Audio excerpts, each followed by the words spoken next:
আমাদের প্রধানমন্ত্রী আজকে পর্যন্ত উনি প্রায়োরিটি পর্যন্ত আমার পার্বত্য চট্টগ্রামের ভাইয়েরা বন্যায় কষ্ট পাচ্ছেন আর উনি বরিশালে সফরে যাচ্ছেন। বন্যা শুরু হওয়ার সাথে সাথে পার্বত্য চট্টগ্রামের একজন প্রতিমন্ত্রী উনি হজ করতে বিদেশে চলে গিয়েছেন। এটি পার্বত্য চট্টগ্রামবাসীকে যেই বরাদ্দ দেওয়া হয়েছে 30 টাকারও কম প্রত্যেকজনকে বরাদ্দ দেওয়া হয়েছে। পার্বত্য চট্টগ্রাম থেকে জাতীয় রাজস্বে এই বছর 90,000 কোটি টাকারও বেশি এই বছর তারা জাতীয় রাজস্বে জমা দিয়েছে।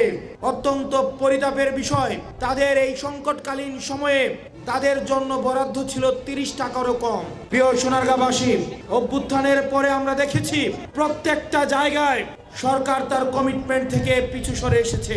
আমরা দেখতে পেয়েছি এই বিএনপি সরকারের কাছে হাসিনার বিচার ব্যবস্থা বিএনপি সরকারের কাছে পছন্দের, হাসিনার সচিবালয় পছন্দের, হাসিনার এক্সিকিউটিভ পছন্দের, হাসিনার ব্যবসায়ীরাও পছন্দের। কেবলমাত্র অপছন্দের ছিল কেবলমাত্র শেখ হাসিনা।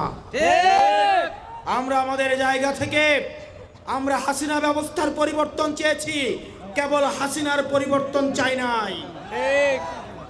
এই বিএনপি সরকার এসে তারা জন আকাঙ্ক্ষার বিপক্ষে গিয়ে, গণভোটের বিপক্ষে গিয়ে তারা এমন এক ধরনের অবস্থান নিয়েছে যে অবস্থান সরাসরি আমাদের আকাঙ্ক্ষার পরিপন্থী।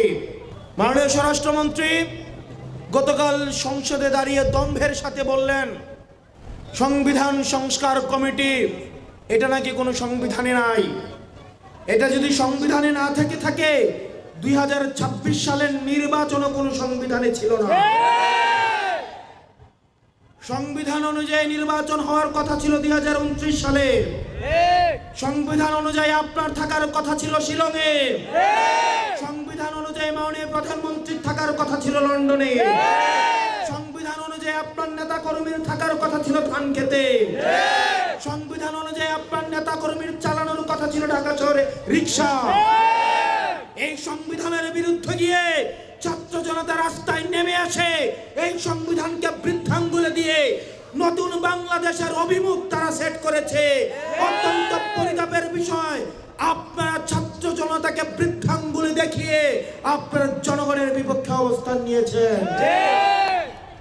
প্রিয় বিএনপি সরকার, আপনারা বুঝতে পারছেন 2026-এর শিক্ষার্থীরা আপনাদেরকে দেখিয়ে দিচ্ছে এই স্ট্যান্ডবাজি আর বাংলাদেশে চলবে না।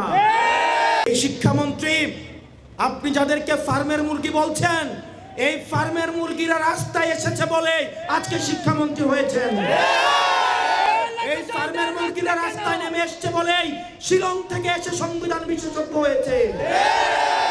এই ফার্মের মুরগিরা রাস্তায় এসেছে বলেই আজকে লন্ডন থেকে এসে বাংলাদেশের প্রধানমন্ত্রিত্ব করছে।